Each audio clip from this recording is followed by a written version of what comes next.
Non insect पेस्टमध्ये crabs त्या ठिकाणी discuss करणार आहे.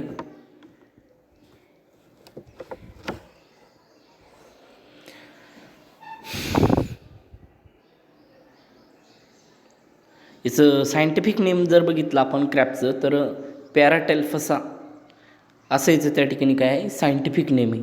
क्रॅब्स त्या ठिकाणी जर बघितलं तर एक कॉमन ॲनिमल त्या ठिकाणी आहे. आपण सगळेच याला त्या ठिकाणी ओळखतो क्रॅब्सला.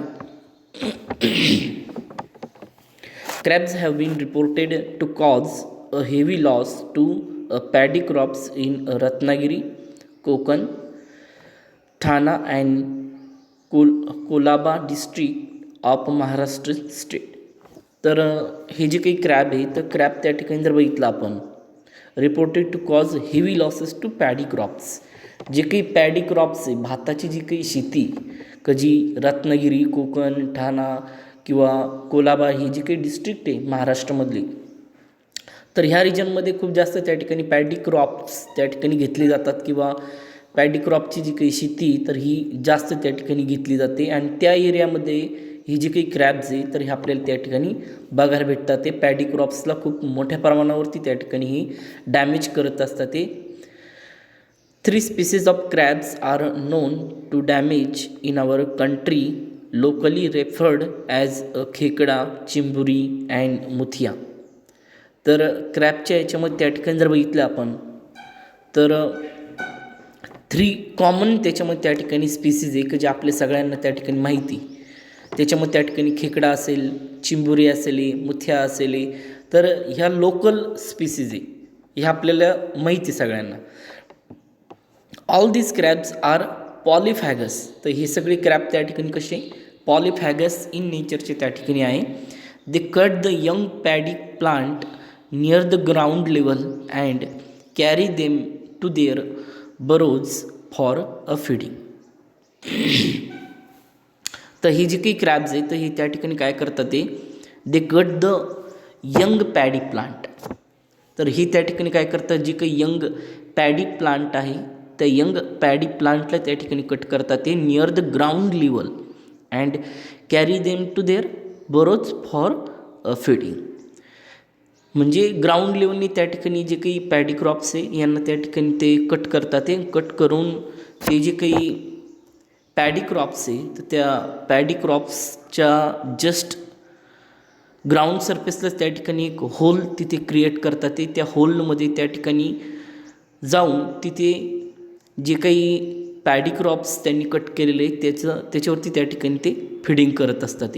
ते जे काही होल आहे ते होल त्या ठिकाणी क्रिएट करतात. ते होल क्रिएट करून ते जे काही पॅडी क्रॉप त्यांनी कट केलेले त्या पॅडी क्रॉपला ते त्या बरो किंवा त्या होलमध्ये घेऊन जातात. ते आणि मग ते जे काही पॅडी क्रॉप्स आहे तर त्याच्यावरती ते जे काही क्रॅब्स आहे तर हे त्या ठिकाणी फीड करत असतात. Cut the young paddy plant near the ground level and carry them in to their burrows for a feeding. They are active during a night as they are a nocturnal. म्हणजे यांचं जे काही habitat आहे तर ही त्या ठिकाणी कसं आहे नॉक्चर्नल इन हॅबिटॅट आहे. Nocturnal in habitat that means की ही नाईट टाईमला त्या ठिकाणी कसे असतात ते ॲक्टिव्ह असतात. ते नाईट टाईमला ही बाहेर निघतात. ते मग जे काही पॅडी क्रॉप्स आहे तर ह्या पॅडी क्रॉप्सवरती मोठ्या प्रमाणावरती फीड करतात. ते जे काही पॅडी क्रॉप्स आहे तर त्या पॅडी क्रॉप्सला ते बरो करण्याचं काम करतात. ते पॅडी क्रॉप्सला त्या ठिकाणी मोठ्या प्रमाणावरती डॅमेज करण्याचं काम करतात. ते beside their crops damaging activity they prepare a series of burrows in the paddy field and due to which water is not retained in the field. हे जे काही क्रॅब्स आहे तर हे क्रॅब्स जे काही क्रॉप असेल त्या क्रॉपला त्या ठिकाणी डॅमेज करत असतात. ते आणि फील्डमध्ये त्या ठिकाणी सिरीज ऑफ बरो इन द पॅडी फील्ड. ते जे काही पॅडी फील्ड आहे तर त्या पॅडी फील्डमध्ये खूप सारे त्या ठिकाणी होल क्रिएट करतात. ते खूप सारं बरोविंग त्या ठिकाणी करत असतात. ते एका सिरीजमध्ये त्या ठिकाणी होल क्रिएट करतात. ते टू विच त्याच्यामुळे त्या ठिकाणी काय होतं की ते जे काही फील्ड आहे तर त्या फील्डमध्ये वॉटर जास्त प्रमाणामध्ये रिटेन त्या ठिकाणी राहत नाही. वॉटरचं जे काही रिटेन्शन आहे तर ही त्या ठिकाणी काय होतं, खूप कमी होतं तिथे.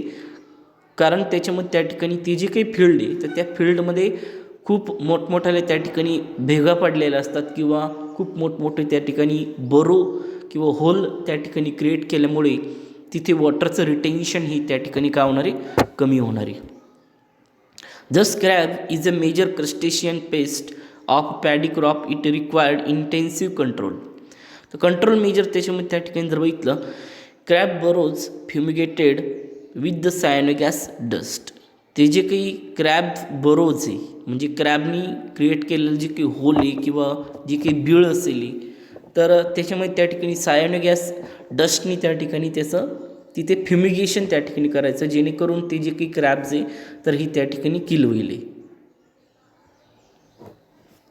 त्याच्यानंतर poison baiting of 5% DDT plus 1% dieldrin और 0.08% इंड्रीन विथ राइस सिरप और 0.5% इंड्रीन और parathion at the rate of 80 to 100 ml per burrows is quite effective in controlling the crabs.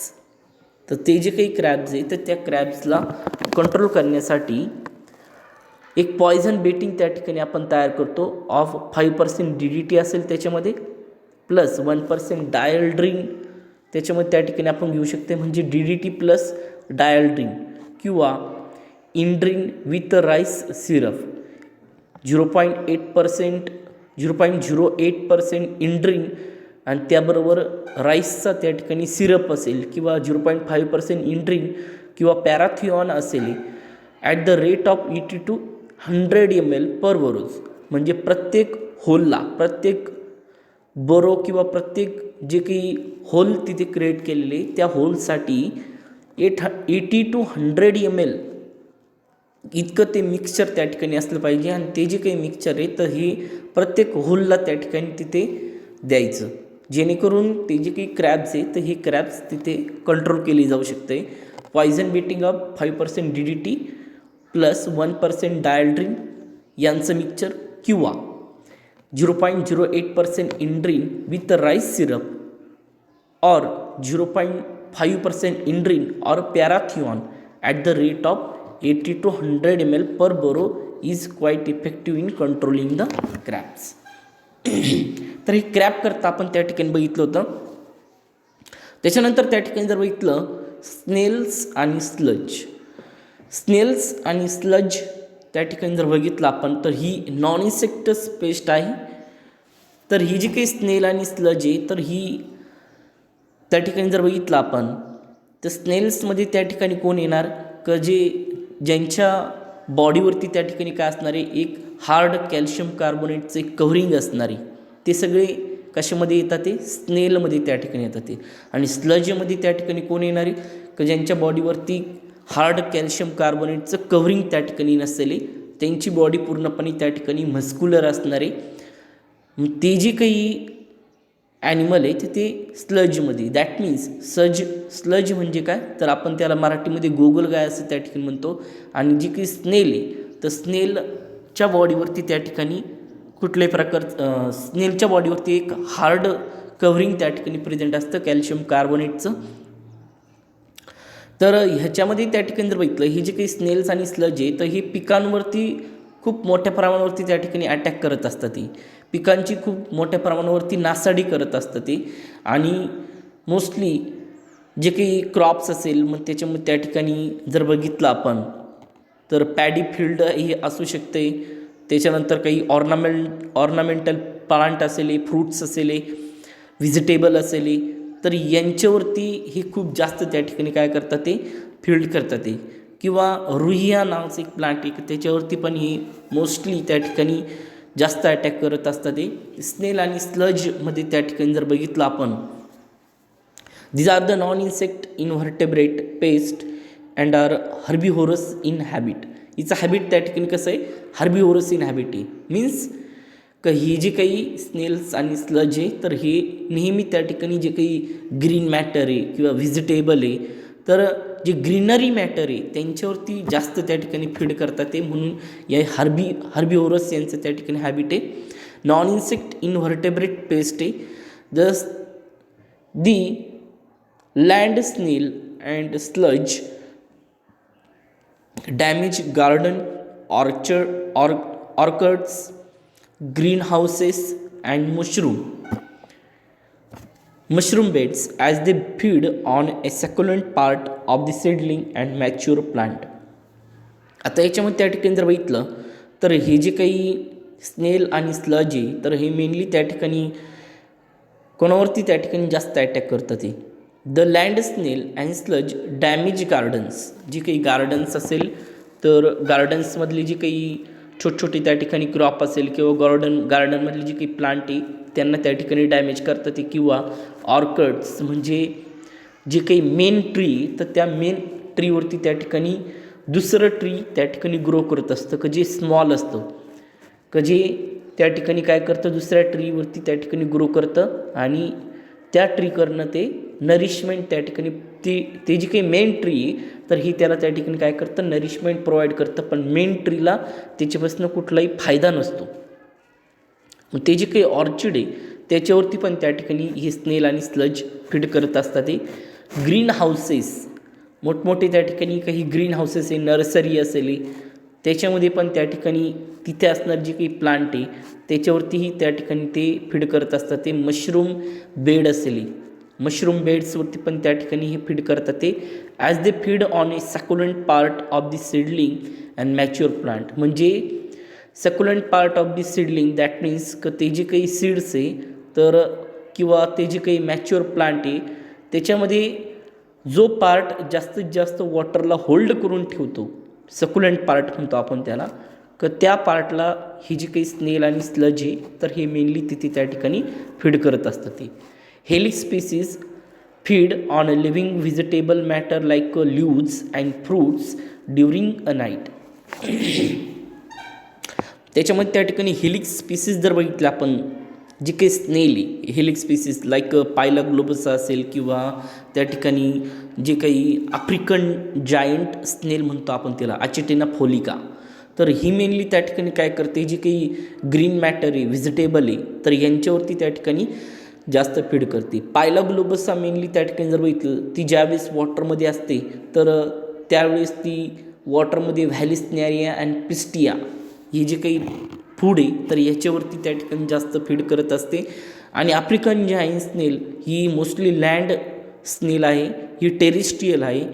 Aquatic ही थोड्याफार प्रमाणामध्ये पण मोस्टली ही त्या ठिकाणी कशी असणार आहे टेरिस्ट्रियल फॉर्ममध्ये आपल्याला बघायला भेटते. ही जी काही प्लांट आहे किंवा ऑर्नामेंटल क्रॉप असेल किंवा व्हिजिटेबल असेल तर यांच्यावरती किंवा फ्रूटवरती जास्त ही त्या ठिकाणी अटॅक करते, क्रॉपवरती जास्त अटॅक करते. तसं पायला ग्लोबसा ही जर बघितलं आपण तर वॉटरमध्ये ही आपल्याला बघायला भेटते किंवा समुद्राच्या कडाला त्या ठिकाणी आपल्याला जास्त त्या ठिकाणी ही बघायला भेटते. Helix species feed on a living vegetable matter like leaves and fruits during a night. Pila supposed to damage paddy field, जी काही पायला किंवा पायला ग्लोबोसा आहे तर ही त्या ठिकाणी काय करते पॅडी फील्डला डॅमेज करते. And African snail Achatina fulica is a serious pest of fruits vegetable and ornamental plant in coastal areas of Orissa, West Bengal, Assam, Tamil Nadu and Kerala. तर ही जी काही आफ्रिकन जायंट स्नेल आहे किंवा सायंटिफिक नेमीचा अचिटिना फोलिका आहे तर ही एक सिरियस पेस्ट आहे की जी त्या ठिकाणी फ्रूट असेल, व्हेजिटेबल असेल किंवा ऑर्नामेंटल प्लांट असेल, कोस्टल ऑर्नामेंटल प्लांट असेल तर ही जी काही प्लांट, फ्रूट आणि व्हेजिटेबल यांच्यावरती ही जास्त त्या ठिकाणी अटॅक करत असते. आणि ही जी काही स्पेसीज आहे तर जास्त करून आपल्याला जे काही कोस्टल एरिया आहे ओरिसा, वेस्ट बेंगॉल, आसाम, तामिळनाडू आणि केरला इकडे आपल्याला ही जास्त त्या ठिकाणी बघायला भेटते. कारण ही जी काही आफ्रिकन जायंट स्नेल आहे तर ही इन्व्हॅझिव्ह स्पेसीज आहे, म्हणजे ही स्पेसीज त्या ठिकाणी इंडिजिनस नाही आहे, तर ही आफ्रिकामधनं त्या ठिकाणी आपल्या कंट्रीमध्ये ट्रान्समिट त्या ठिकाणी झालेली for the purpose of the research पर्पजसाठी आपण ही जी काही स्पीसीज आहे हिला यूज करत होतो. पण ही स्पीसीज खूप जास्त फास्ट ग्रोथ त्या ठिकाणी शो करत असते, एकदम रॅपिड ग्रोथ होत असते हिची. त्याच्यामुळे हिचा नंबर खूप जास्त त्या ठिकाणी इन्क्रीज झाला, खूप जास्त हिचं मल्टिप्लिकेशन झालं. आणि ही स्पीसीज त्या ठिकाणी इंडियामध्ये रिसर्च पर्पजसाठी लॅबमध्ये किंवा त्या ठिकाणी मोठमोठ्या रिसर्च लॅबोरेटरी असेल किंवा कॉलेजमध्ये प्रॅक्टिकल पर्पजसाठी पण आपण यूज करत होतो. त्यामुळे ही जी काही स्पीसीज आहे हिचा नंबर त्या ठिकाणी खूप जास्त इन्क्रीज झाला. जर आता आपण आपल्या कॉलेजमध्ये त्या ठिकाणी जर बघितलं, पावसाळ्यामध्ये त्या ठिकाणी खूप जास्त ही स्पीसीज आपल्याला बघायला भेटते, African giant snail. Snail can cause damage to crop. Snail can cause damage to crops, particularly at the early stage, and thus be agricultural pest. Beside these, it may be a vectors of a disease such as schistosomiasis from veterinary and medical point of view. तर ही जी काही स्नेल आहे तर ही त्या ठिकाणी काय करते, कॅन कॉज डॅमेज टू क्रॉपला ही त्या ठिकाणी डॅमेज करते. पण केव्हा, पर्टिक्युलरली ती ज्यावेळेस अर्ली स्टेजमध्ये असेल, particularly at the early stage and thus be agricultural pest. Beside this it may be vector of disease. ती त्या ठिकाणी काय करते, व्हेक्टर पण आहे. व्हेक्टर काय आहे, कारण ती डिसीज ट्रान्समिट करण्याचं काम करते. आणि कोणता disease, schistosomiasis from veterinary and medical point of view. त्याच्यानंतर हिचे कंट्रोल मेजर त्या ठिकाणी काय, हिला आपण त्या ठिकाणी कशा प्रकारे कंट्रोल करू शकते. कंट्रोल मेजरमध्ये त्या ठिकाणी जर बघितलं आपण, the best known chemical control of snail is the use of poison bait with metaldehyde, a polymer of acetaldehyde. It is toxic to snails by contact as well as a injection. आता ह्याच्यामध्ये त्या ठिकाणी जर बघितलं आपण तर ही जी काही पेस्ट आहे तर हिला आपण केमिकली त्या ठिकाणी कसं कंट्रोल करू शकतो. केमिकल कंट्रोलमध्ये त्या ठिकाणी जर बघितलं आपण, मेटाल्डिहाइडचे त्या ठिकाणी पॉयझन बेट आपण त्या ठिकाणी तयार करू शकते, किंवा पॉयझन बेटला आपण त्या ठिकाणी यूज करू शकते, किंवा ए पॉलिमर ऑफ ॲसिटाल्डिहाइड हे आपण त्या ठिकाणी यूज करू शकते. It is a toxic to snail. तर ही स्नेलसाठी त्या ठिकाणी कशी असणार आहे, टॉक्झिक असणार आहे, by contact as well as a injection. म्हणजे ज्यावेळेस ते स्नेल त्या मेटाल्डिहाइड किंवा ॲसिटाल्डिहाइडच्या कॉन्टॅक्टमध्ये येईल, किंवा त्याला आपण त्या ठिकाणी इंजेक्शनच्या साहाय्यानं आपण ते जे काही स्नेल आहे, आफ्रिकन जायंट स्नेल आहे किंवा अदर ज्या काही स्नेल आहे, तर त्यांना जर इंजेक्ट जर केलं तर ते त्या ठिकाणी किल पण होऊ शकते. त्यांनी ते जे काही केमिकल आहे तर त्या केमिकलमुळे आफ्रिकन जायंट स्नेल किंवा अदर ज्या काही स्नेल आहे तर ह्या कंट्रोल करू शकतो आपण. Chemical immobilises snail and the chemical immobilises snail and copious slime is exuded out of the body of snail and they die due to dehydration. हे जे काही केमिकल आहे तर ते केमिकल इंजेक्ट केल्यामुळे ती जी काही स्नेल आहे किंवा स्लज आहे तर ही मुवमेंट त्या ठिकाणी शो करत नाही. तिची जी काही मुवमेंट आहे ही तिथे त्या ठिकाणी काय होते, एकदम स्लो होते किंवा मुवमेंट त्या ठिकाणी कमी होते. आणि त्याच्यामुळे त्या ठिकाणी immobilise snails and copious slime is exuded out of the बॉडीतनं त्या ठिकाणी एक स्लाइमी सिक्रिशन त्या ठिकाणी एक्सक्रीट केलं जातं. त्यांची जी काही बॉडी आहे ती बॉडी त्या ठिकाणी खूप मोठ्या प्रमाणावरती एक स्लायमी सिक्रिशन त्या ठिकाणी सिक्रेट करते बॉडीतनं. आणि त्याच्यामुळे त्यांच्या बॉडीतनं त्या ठिकाणी खूप जास्त डिहायड्रेशन होतं. आणि बॉडीतनं डिहायड्रेशन झाल्यामुळे ती त्या ठिकाणी किल पण होऊ शकते off the body of snail and they die due to the dehydration जास्त झाल्यामुळे त्या ठिकाणी ते डायसुद्धा होऊ शकते. It is applied as a bait mixture with the brand and the dosage is very low. तर याच्यामध्ये त्या ठिकाणी जर बघितलं आपण, about 400 gram of metaldehyde mix with 30 gram of brand is sufficient. म्हणजे त्या ठिकाणी जर बघितलं आपण तर 40 ग्रॅम ऑफ मेटाल्डिहाईडचं मिक्सचर त्या ठिकाणी घ्यायचं. 40 ग्रॅम ऑफ मेटाल्डिहाईड त्या ठिकाणी घ्यायचा आणि 400 ग्रॅम ऑफ मेटाल्डिहाईड त्या ठिकाणी घ्यायचा आणि 400 ग्रॅम ऑफ मेटाल्डिहाईड ह्यो 30 किलोग्रॅम ऑफ ब्रॅनमध्ये त्या ठिकाणी त्याला मिक्स करायचं. ब्रॅन दॅट मीन्स कोंडा म्हणतो आपण त्याला, की कोंडा किंवा आपण त्याला त्या ठिकाणी जी काही ज्यावेळेस आपण पीठ चाळणीने चाळतो बघा, आणि पीठ चाळणीने चाळल्याच्या नंतर जो काही वरती जो काही लेअर तयार होतो तर त्याला कोंडा असं त्या ठिकाणी म्हणतो आपण. पिठाचा कोंडा असेल किंवा गव्हाचा भुसा असेल वगैरे, तर किंवा पीठ असेल, तर याच्यामध्ये सुद्धा आपण त्याचा एक मेटाल्डिहाईडला आपण त्याच्यामध्ये मिक्स करून ते जे काही ब्रॅन मिक्सचर आहे तर हे आपण त्या ठिकाणी तयार करू शकतो. आणि त्याची ट्रीटमेंट आपण ते जे काही स्नेल आहे तर त्या स्नेलला आपण त्या ठिकाणी देऊ शकतो. Per hectare will control sludge, तर ते जे काही मेटाल्डिहाईड प्लस ब्रॅन हे दोघांचं जे काही मिक्सचर आहे तर हे त्या ठिकाणी पर हेक्टर त्या ठिकाणी ते स्प्रेड करायचं. विल कंट्रोल द स्लेज, त्याच्यामुळे त्या ठिकाणी त्या जे काही स्लज आहे तर हे कंट्रोल होऊ शकतं. मेटाल्डिहाईड